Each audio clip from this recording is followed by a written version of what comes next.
เสริมเพื่อดึงดูดเงินตราต่างสามนี้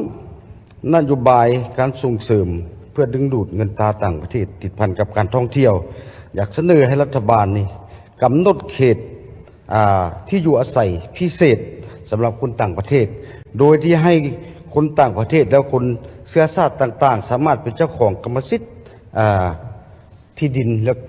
เป็นเจ้าของกรรมสิทธิ์อาคารสถานที่อันใดเพราะว่าคันเขากำหนดเดี๋ยวนี้บรรดาท่านลงคิดบางหลายประเทศที่เจริญและเพิ่นกระเฮ็ดเพราะว่ากันเป็นเจ้าของกรรมสิทธิ์ที่ดินที่เขาเจ้าห้ามเอาดินเฮาไปบ่ได้มีแต่ว่าสมมุติว่าเขาเจ้ามาปงเงินซื้ออยู่$2,000,000เขาก็ปะดินมันจะซื้อแล้วรัฐบาลเขาได้เงิน$2,000,000แล้วตัวอย่างว่าตอนนึงแล้วยังเก็บภาษีที่ดินแต่ละปีเนาะเขาจะเปลี่ยนกรรมสิทธิ์ที่ดินก็เปลี่ยนให้ผู้อื่น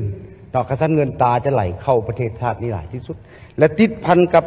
การสร้างกำลังซื้อที่เข้มแข็งที่สุดให้แก่ธุรกิจขนาดน้อยขนาดกลางนี้เพราะว่าคนต่างประเทศที่มีเงื่อนไขมาซื้อและซื้อที่อยู่อาศัยอยู่บ้านเฮาแล้วเขาสามารถมีการใช้จ่ายจับจ่ายง่ายมือนั่นขึ้นเนาะจะเฮ็ดให้กระบวนการธุรกิจขนาดน้อยขนาดกลางของลาวนี้เติบโตขึ้น